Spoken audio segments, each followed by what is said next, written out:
One of the craziest things that ever happened, and this is 100% true story, is like when I first moved to LA and I got in this acting class at like a very popular acting school. Everyone knows it in West Hollywood. And I had never taken an acting class. Obviously, I was a jock. Like, I didn't know shit. Sorry. There's a goddamn fly terrorizing me when I'm in the middle of an important story with my friend. It's on the glasses. It's on the glasses. Oh, it just flew off. This fly is trying to ruin my career. Oh, my God. Fuck Hollywood fly. Starter jacket. Yeah, the Detroit line started. I got it. Sorry. That was left-handed too.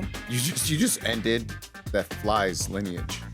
Hi, BLAIR'S. Just wanted to pop on here really fast and intro this episode. So excited to have my dear friend and hilarious comedian Paul Elia on.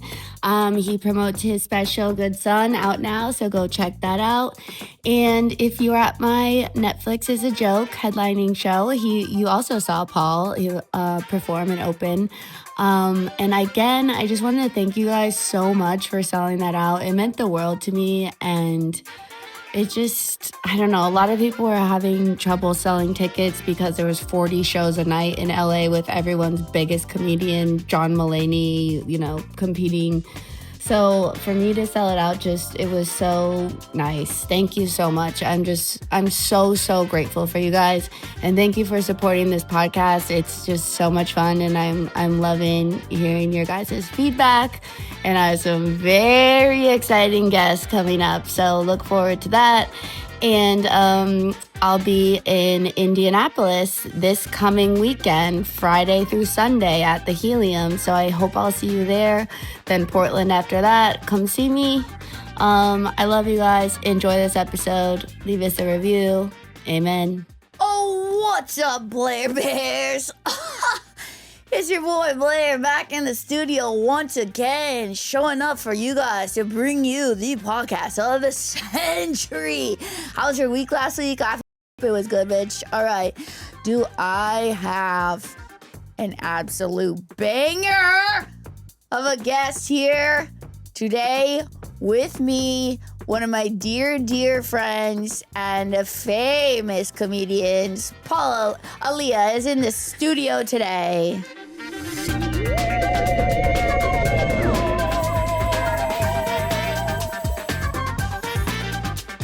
Famous comedians. Yeah, you got it. Yay! Blair, I love you so much. I love you, Blair. And always was so excited to be here.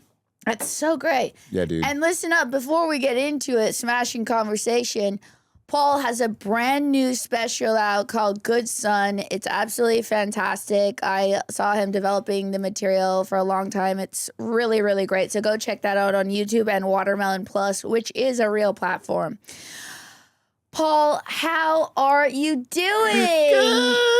It's Netflix week. You did my show this week. It was very fun. Bro, you crushed that shit. Oh, thank you. That was so fun. I want to say also a huge thank you again to all the BLAIR'S who came out. Like, everyone was so stressed out about selling tickets this week, and to have it sold out, like, it just meant the world to me. So thank you guys. What was hilarious is that even though your show was sold out, you were still stressed out. Well, yeah, because not everyone's autistic, I guess, and comes early. The show started at 7:30, and it was pretty empty at 7:22.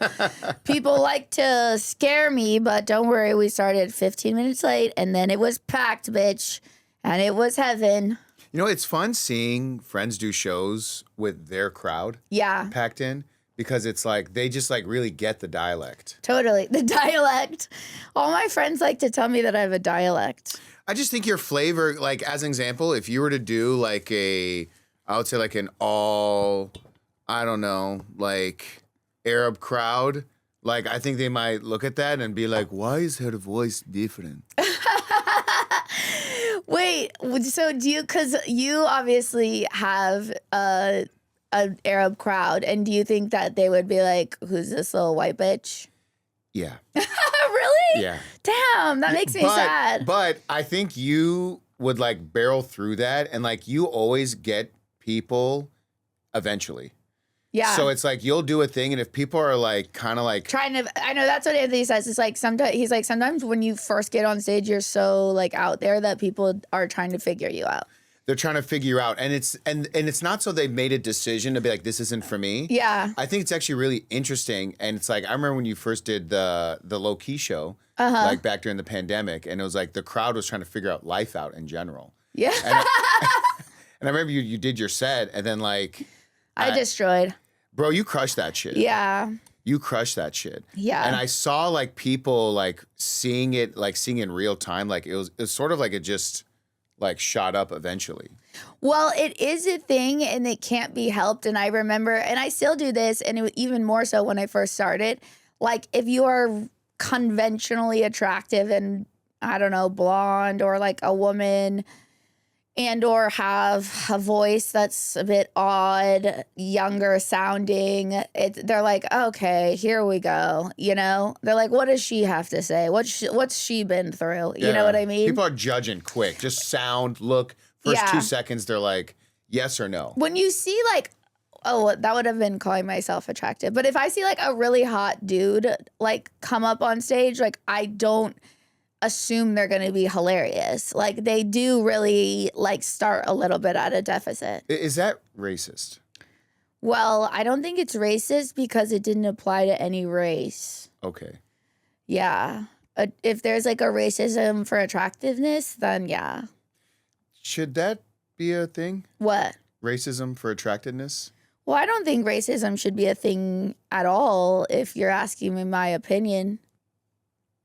But shout out to our sponsors. Yeah, shout out to our sponsors. NAACP. Yeah, the Coalition Against Racism and Attractive People. That'd be a hilarious minority group. This is like a really handsome guy up there. Oh my God, Paul. One of the craziest things that ever happened, and this is 100% true story, is like when I first moved to LA and I got in this acting class at like a very popular acting school. Everyone knows it. In West Hollywood. And I had never taken an acting class. Obviously, I was a jock. Like, I didn't know shit. Sorry. There's a goddamn fly there's a fly terrorizing me when I'm in the middle of an important story with my friend. It's on the glasses. It's on the glasses. Oh, it just flew off. This fly is trying to ruin my career. Oh, my God. Fuck. Hollywood fly. Anyways, I'm at this acting school, and you know, I don't know what you've taken acting class, but one of the things they like to do to like get you to bond and get vulnerable is like go around the room and everyone go one by one, like talking about their greatest trauma. And this girl goes dead seriously. Like, you know, the hardest thing about my life has just been about just how beautiful I am. And I burst out laughing because I thought this bitch had the most perfect comedic timing that had ever existed. I was like, nothing could have been funnier than her saying that. And then I realized no one else was laughing and she was being dead serious. And the teacher made me apologize. Made you? Said, you need to apologize. And I was like, oh, I'm so sorry. I was really embarrassed. And like, I mean, chalk this up to autism or whatever, my comedian brain. I was just like, I thought she was being so funny, but she was being dead serious. And I was like, oh, this is why actors like have a bad reputation. Dude, that's wild. They made you apologize. Bro, that's ridiculous. How's that like? Well, look, I think I get it and I don't get it. I think in that scenario, that's hilarious. Like someone being like, what am I, the toughest No, things? that's what it was. And she was dead. And like, I kept trying to figure it out. Like, I was like, is she playing this so straight? Like, I mean, this is just so funny. I'm like, she's a genius. Like, I really thought she was a genius, like saying that it was so funny. Yeah, you know, as someone who has dimples.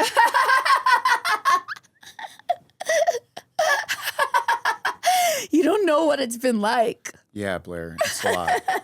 People are always trying to get me to laugh. They want to see it. They want to see the dimps. So Paul, wait, how did we become friends? Like through Dave or something? No, I can't remember who connected us. I first met you at Blair and Greta's show at Kindest. Yeah, You came up with this, you had this really cool, I just remember this really cool blue jacket, sports jacket on. Shiny one. I think it was Detroit or something. Oh, yeah. I love that jacket. Starter jacket. Yeah, the Detroit line started. I got it. Sorry. That was Where? left-handed too. You just ended that fly's lineage. Yeah, sorry to the listeners out there if you just learned something about me, but that's how committed to this show I am for you. Anyways, continue, Paul. Left-handed. You're just gonna do that randomly? Can you believe the reflexes? Yeah, that's crazy. Left-handed. With glasses. Still got it, baby. Anyways, fly. how do we meet? Oh, yeah, I'm Genghis Khan. Yeah, I think you killed a fly there too. I don't think so. But the air condition did go out there many times, causing a lot of problems You know in the summer. I love that space. I think Genghis Khan is now like Whole Foods. When I did your show, I was actually really nervous. I remember that. I was really And nervous. you were for so your show. sweet about it. You were just adorable. And then we became buddies. Yeah. And it's been great. And one of my favorite things about you is you're very community oriented and you really show up for your friends and like really want the best and are always trying to like help people out in like a really genuine way and not in a non-transactional way.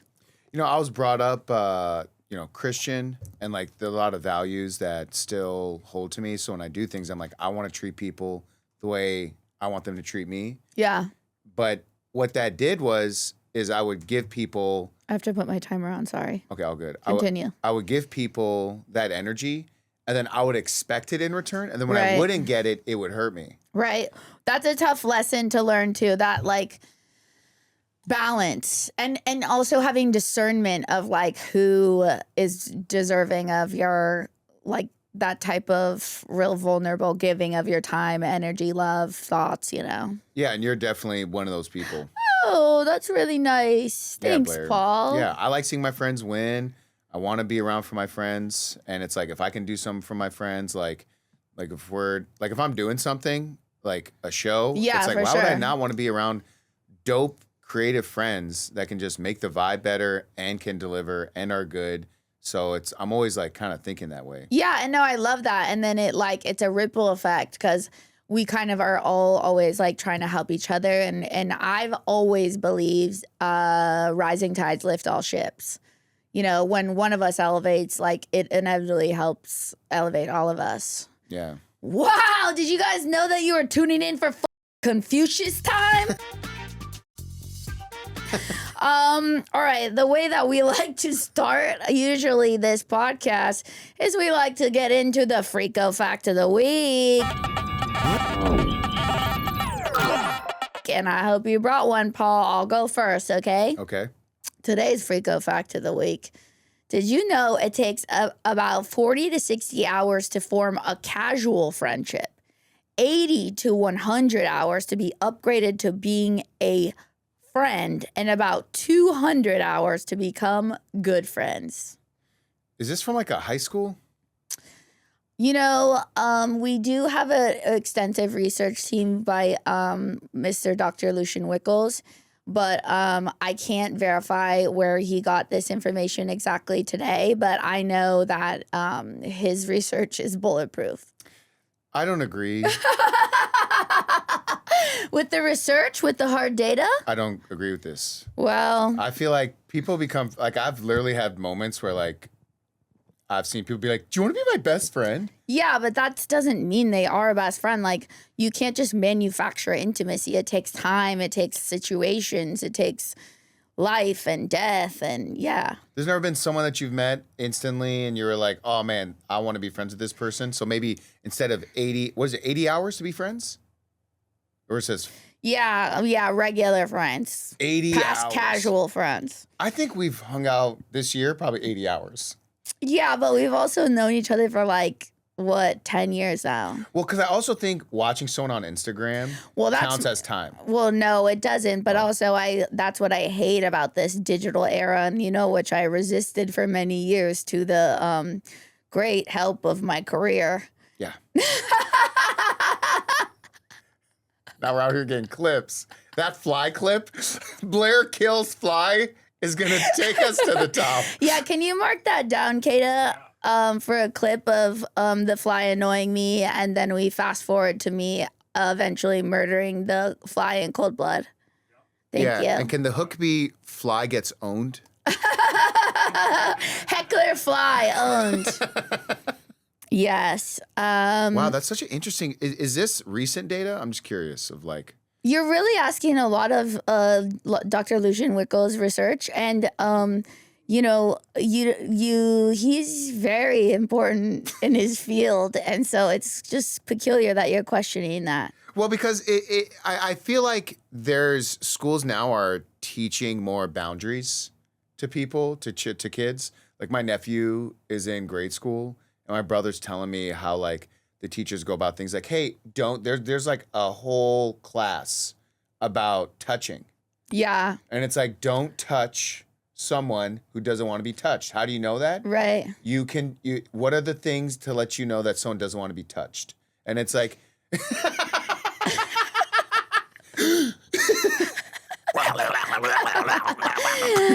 I have always subscribed that if you think someone's gonna try and get you or tackle you or like, and then you just have to act crazier than them. Someone's gonna get you or tackle you. They're gonna get me. Whoa, whoa, whoa, whoa, whoa, whoa. Like if there's a crazy man, then just start barking. I've done it before. Wow. Like a dog. Just a little another tip for you. I'm full of them. Wow, this is a good defense. Yeah. Just go crazy. Yeah, go crazy. All right. So what's your freak of fact of the week? So there's a stereotype that women are bad drivers. Woo, I haven't heard that one. I don't agree with that. Wow, that's weird. Are you sure you didn't make that up? I've never heard that once in my life. I've heard that. I've said it. I've said it. I was at once lost in life. And then I became low-key obsessed with this because my brother's a personal injury attorney. Mm-hmm. So I was like, let me just do some research. Turns out men make up for 60% of all auto accidents in California. Yeah, because men have emotional regulation problems.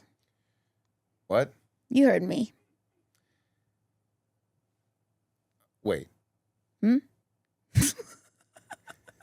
You're saying the emotional irregulation is what causes accidents? Yeah, because they're speeding and they're revving and they're weaving. They're speeding and they're revving and they're weaving and they're laying on the horn. They're flashing guns at the people that cut in front of them. Their road rage is raging, and that's how all the issues on the road are. Not the gal just putting on a swipe of lipstick. Forgetting that they are switching lanes. Yeah. A girl is put on lipstick because she's late for a date. A guy's late to the date, and he's just like, yeah. Yeah, it's like, why were you late? I'm like, oh, man, I had to chase this guy down a couple blocks. Yeah, I had to pull a guy out of the car and beat the shit out of him. Yeah, dude, light work. Yeah. I was wearing a body cam. You're going to see the clip. That's why I accidentally smashed my Dodge Ram into the street signal. Yeah, but, she has insurance. We'll get her another one. Well, duds, dudes. And 70% of all fatal car accidents are caused by men. Well, yeah. But also what they also said was, which is, I found this out using AI. I was using Claude. We don't use that here. Okay, you don't use AI? No, because we want the planet to continue, and we only have 12 years left of water with your Claude water stealing data centers. So, about water. So what did you say? We got a lot of water, bro. No, we don't. Why That's can't wrong. we use ocean water? Because we haven't figured that out, how to desalinate that, and also like the world, the planet is so scared. NASA started to study the oceans. They got too freaked out about what was down there. They moved it up to space. So they just stopped. I mean, I think they're doing a little here and there, but they're pretty worried they stay out of there, and they haven't managed to figure out how to convert the ocean water to a sustainable source of water for us. Did you find that out? I am a scientist. And everyone who listens to this show knows that. Anyway, so your freak of fact of the week, 70% of fatal car crashes are caused by men. In California. And then it also added, and I didn't ask them for this, by the way, when I was on AI. He's talking about AI again. He didn't ask them. He didn't ask them for this. Our water stealing fake computer. I'm not gonna say he or she. Wow. It's AI. Okay, continue. And the AIs, it said that women contribute for more minor accidents and hitting. Well, we are naturally less harmful people, so.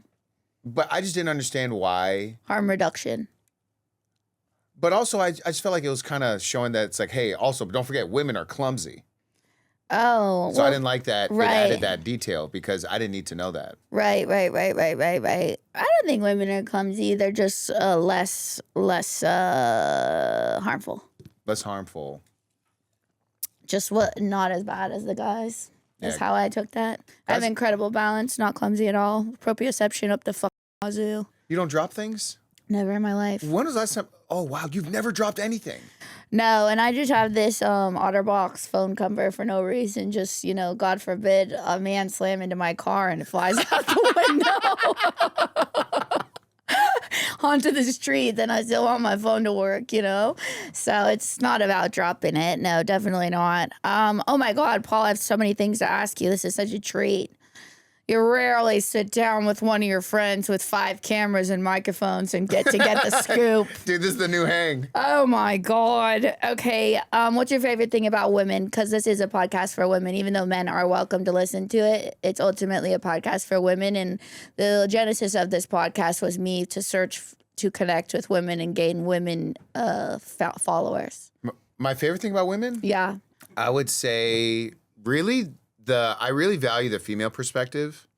I feel like I never really asked. My mom didn't really I didn't really ask my mom a whole lot of things. Like when I was having like issues in school, like my mom, like her advice was, she's very traditional, old school Middle Eastern woman. So like a lot of her advice, I'm like, Mom, I couldn't be like, Mom, I want to talk to this girl or I want to do this thing or, so I would ask my teachers and my female teachers, their perspective was something that was like really valuable. So What'd you ask? You're like, I like Kelsey. What should I do, Mrs. Andrews? She's like, well, Paul, if you like Kelsey, do you think Kelsey would like you back? And I'm like, I don't know. She goes, well, maybe you can ask her that.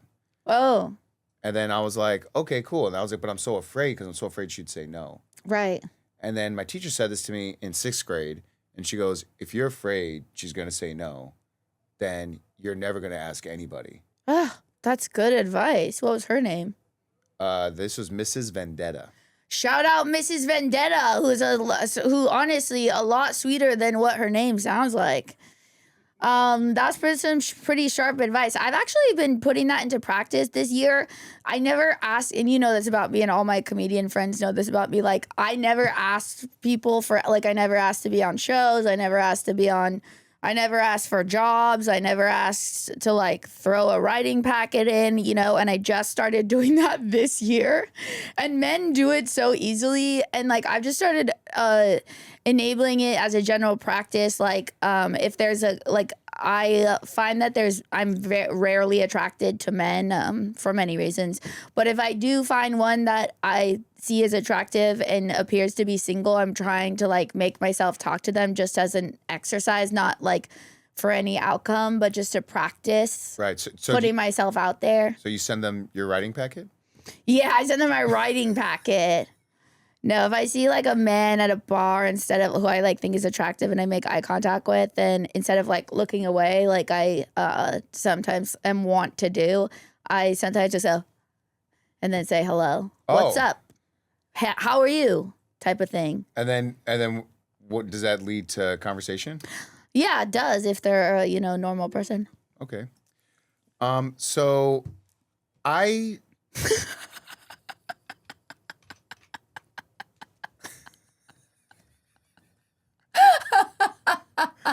Yes. Why, when you would look away, is it because you're the whole idea of just this whole back and forth kind of feels corny in a way? Or does it feel oh my God, why am I? It's sort of the same reason of why you wouldn't want to hit up a friend and say, can I get on your show?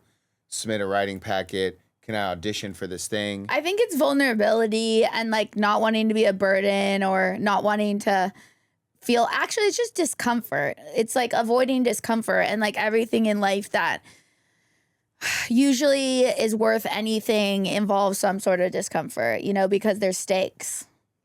Yeah, because I also felt really corny sometimes where it's like a friend of mine has a show and I'm like, oh, they know me. They're going to ask me to do the show if they want me on the show. But there's just 1 million comedians, you know?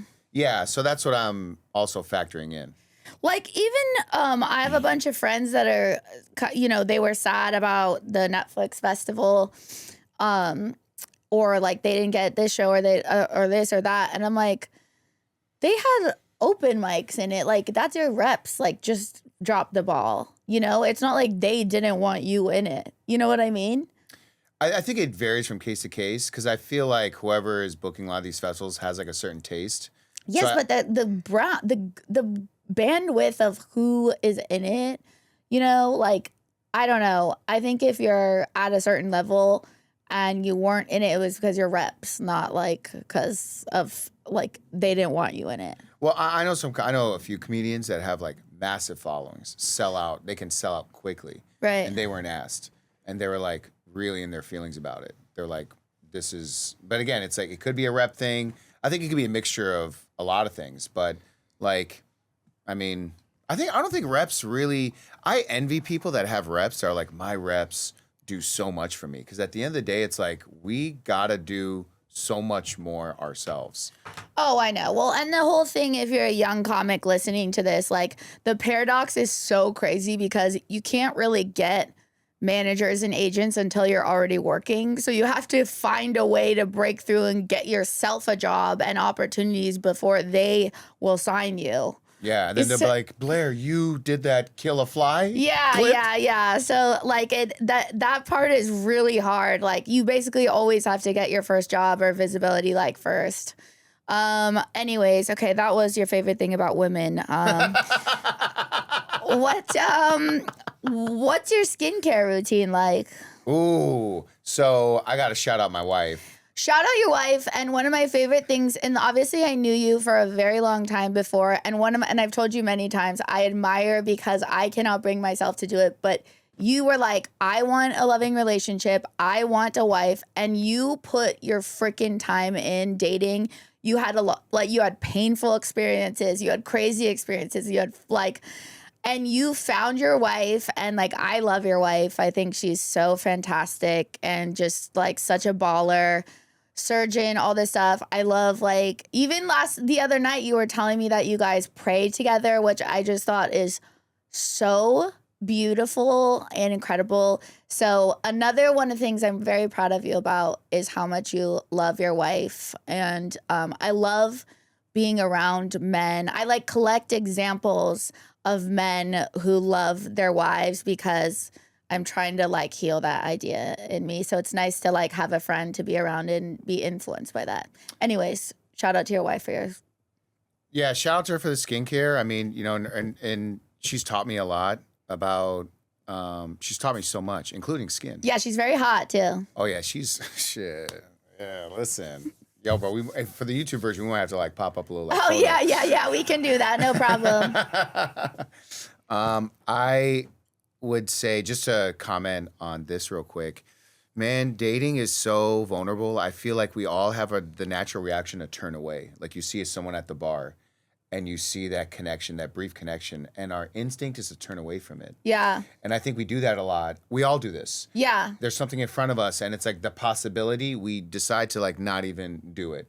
A lot of it's like not even conscious. It's just like a natural instinct to look, you know what I mean? Because it's protection. Yes, but I mean, it's like you're not even having, it happens so fast, like you're not even having the thought like, oh, I'm going to turn away. It's just like, you know what I mean? Like you have to you have to like go against your bodily instinct. Yeah. Yeah, of course. I mean, when I was single, like there would be like women that I would see that I would be like attracted to. You know, obviously I'm not attracted to any woman except my wife now. That's right. That's yeah. Don't worry, Ellie, I got your back.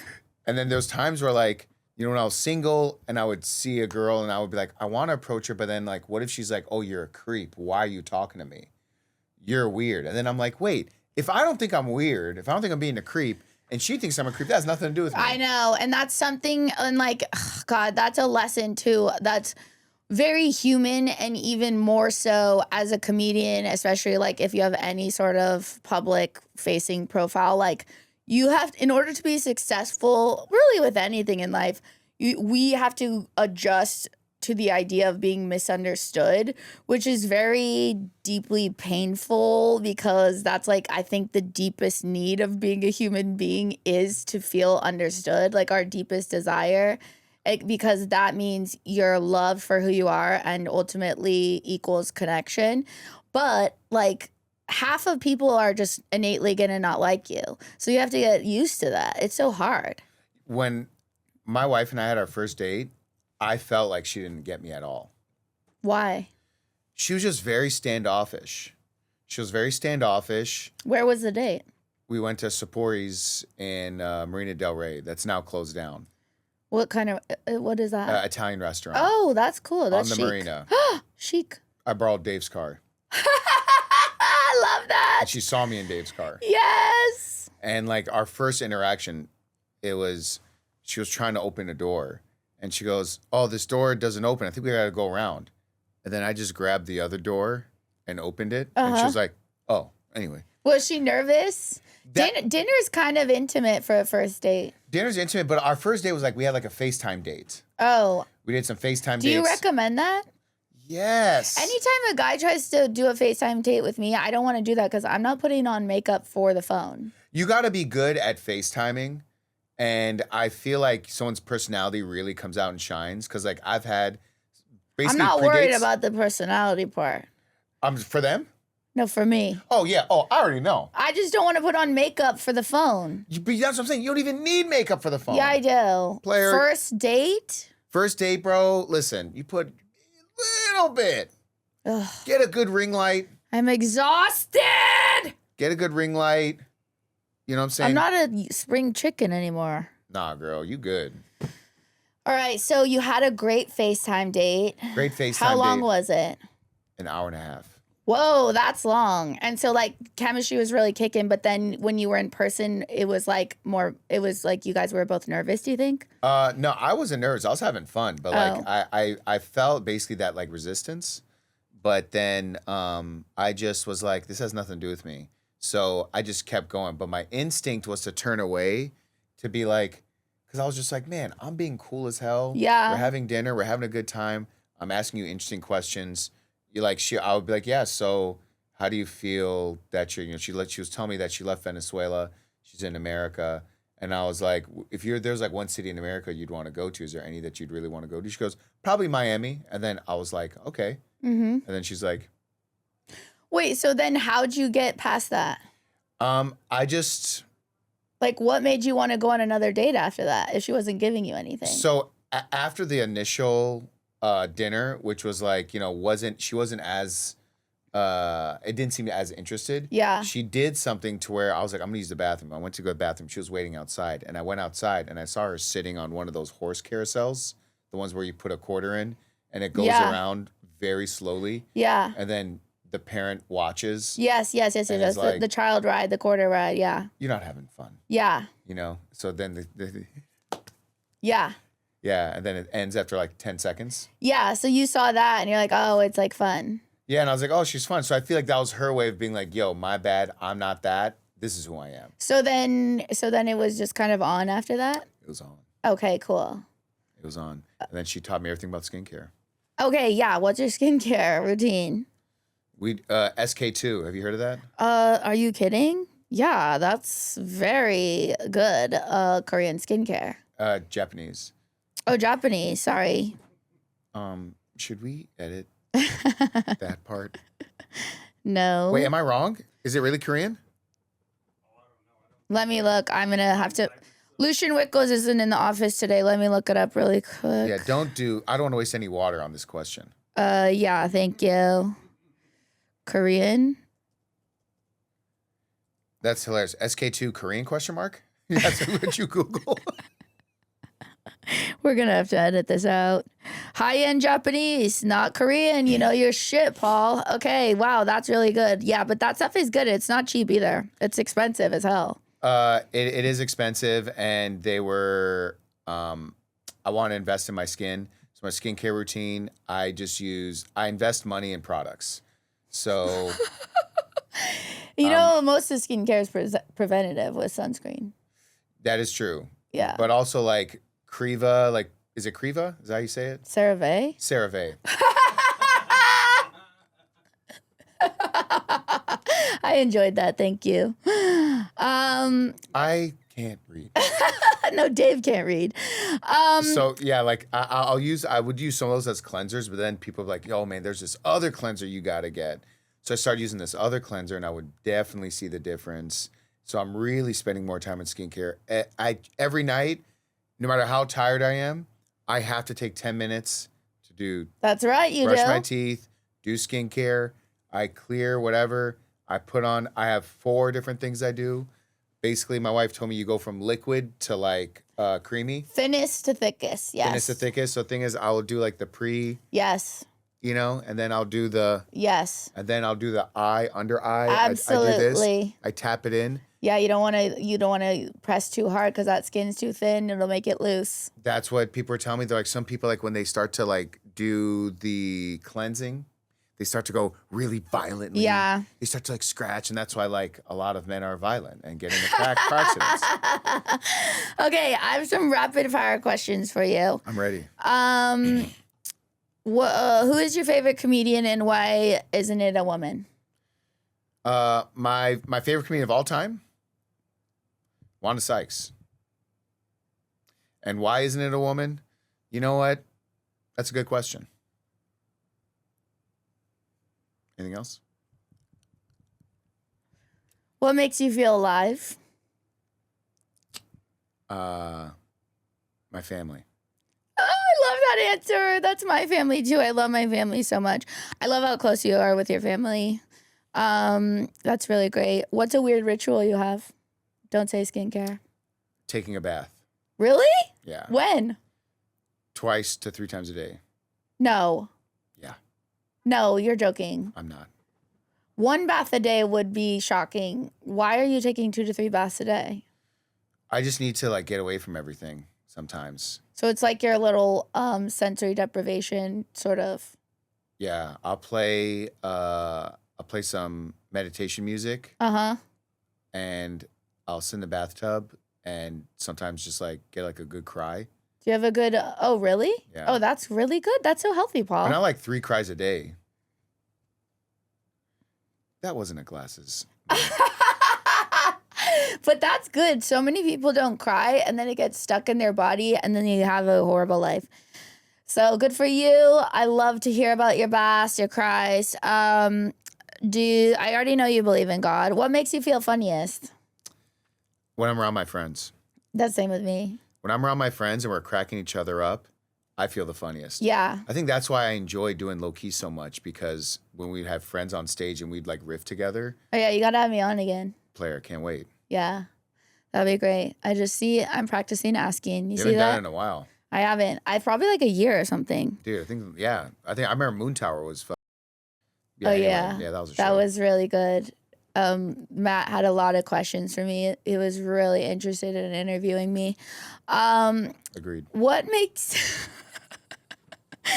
do you do when you don't feel funny? When I don't feel funny, I go back to why I'm wrong. And I go to the evidence. And even on the top of my notes section, I have a notes section where it's like I write down all the bits I'm going to do. And then I have like affirmations that I want to write.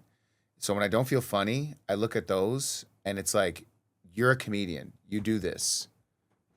Not every set is going to be killer. Right. So I just remind myself that I am. But also when I'm not funny, that's when I want to write the most. Well, yeah. I think for me, sometimes I'm like, oh, if I need to go have some real life experiences. Like I'm a little bit too locked into my just going up every night, and it's feeling like I need to get some air, have my mind be opened up somewhere else. And that's when I find openings for like creative thoughts to come in. Yeah, and also I'll look at something I'll write and I'm like, why isn't it funny? And then I'll try to like just make the language more creative. Like, because I'll even look at, like I had this bit where I was saying that this thing really bothers me. And then I was like, I think there's more to say about it. So then I just thought of something funny that my teacher would say. She goes, oh my God, that really frosts my flakes. I was like, frosts my flakes? I know. Isn't it funny like how something just like a little thing can change a whole bit like that? Dude, I added that really frosts my flakes. Yeah. And then I just let that like sit for a second and people, they're not expecting such a strange I know. comment. You don't need to tell me, brother. And honestly, that's what really inspired me about watching you, because I would watch you and like the way you were like wording things, you obviously are very creative with your vocabulary.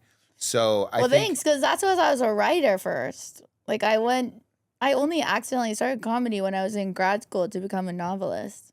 Like I would write, and that's why I still write in the way that I do. Like, you know, I write everything down. Like I'm not someone who writes on stage. Like once I have the skeleton of a bit, I can riff on stage or whatever when I have like the nuts and bolts of it down. But I'm not like up there, you know, like people who write on the stage. I'm not like that. yeah, I do a lot of writing on stage. I now. think it's great.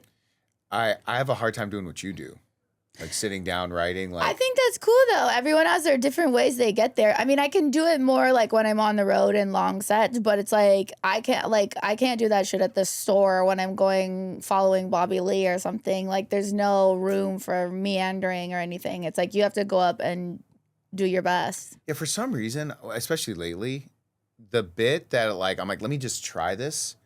For some reason, and it's always been like, actually, it's been like this for me for a long time. The first time I do it is always like the best Yeah. version of it.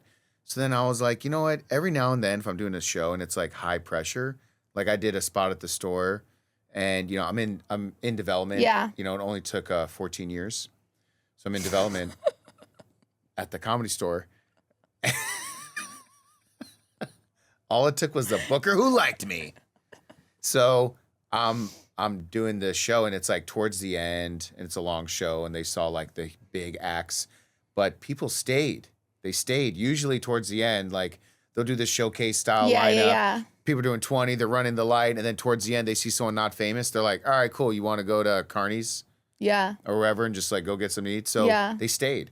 And I was like, I felt the pressure. So I opened up solid and I was like, you know, man, I really want to try this new thing. So I just did it. And I was like, man, this hit harder than everything else. Well, that's the thing too, is like at least for me, whenever I like feel in a slump or not funny, I have to go back to don't try to make other people laugh. Try to make myself laugh. Because if I think it's funny, I'm thinking too outward.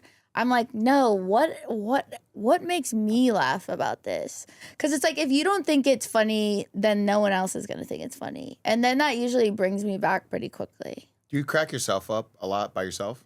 Sometimes. And like you laugh out loud? Sometimes. And do you say, Blair, you're so funny? No, I don't. It's not even about that. I'm just like, hey, that's weird, huh? I'm like, imagine that. That's so get a load of this, Blair, huh? What's your greatest dream? Greatest dream is to go on a greatest dream. Could be anything. Be Man. big or small. I think my greatest dream is to do a world tour and have my family, including my mom and dad, see me. Ah, that's so sweet. I love that. That's a beautiful dream. Yeah, Do you believe in aliens? I think so. Well, buddy, the president just released documents today. The first documents of disclosure to the public. So The first one?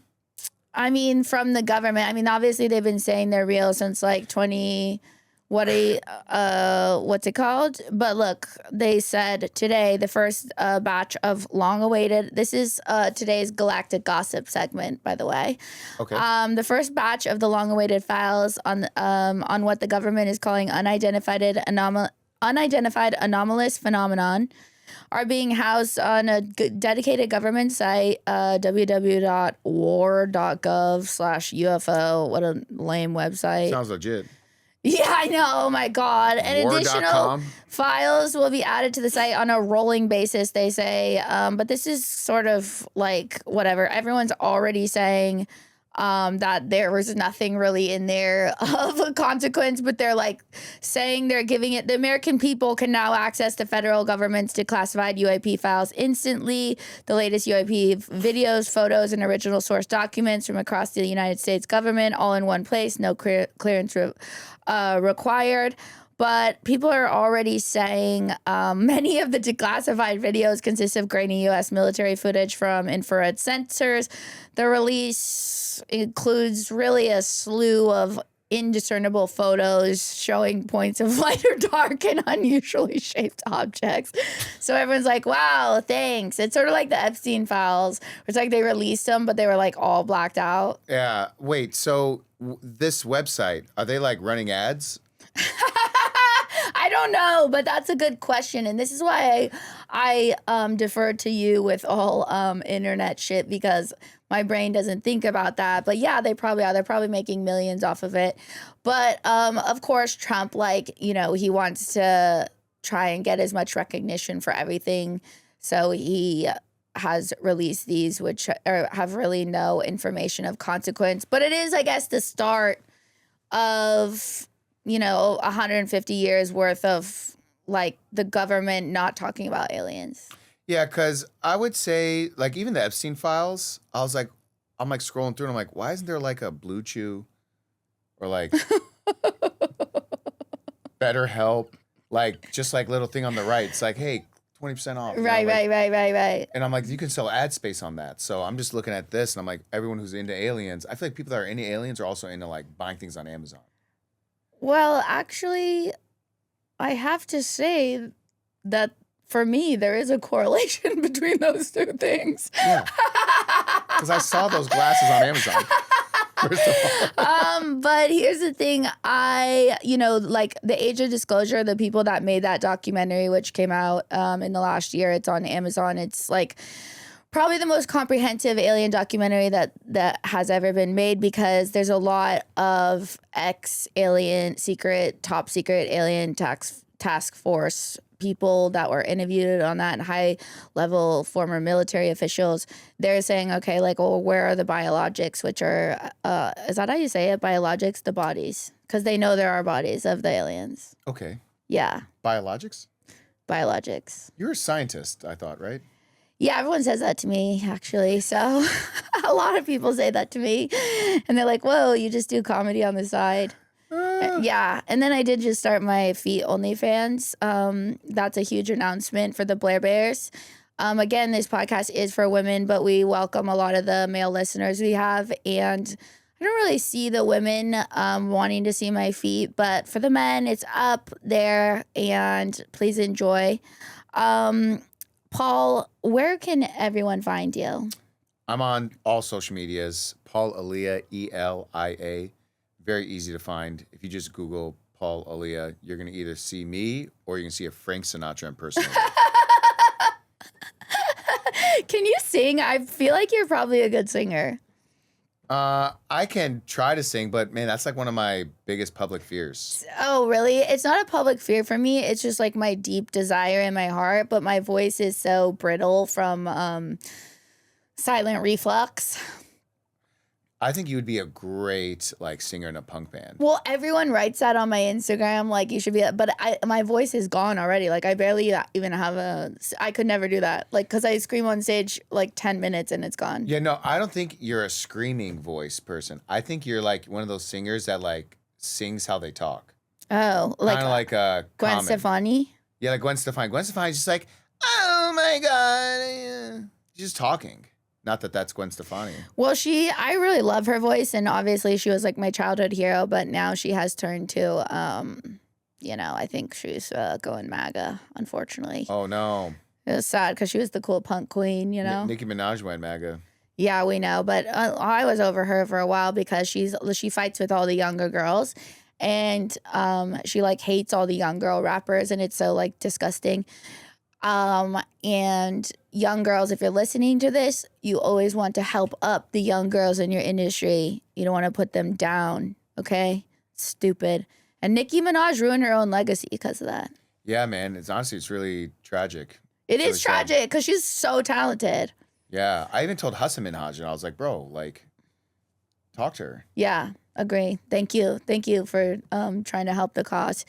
Well, Paul, it's just been so fun to have you on the podcast, the Spaced Out podcast.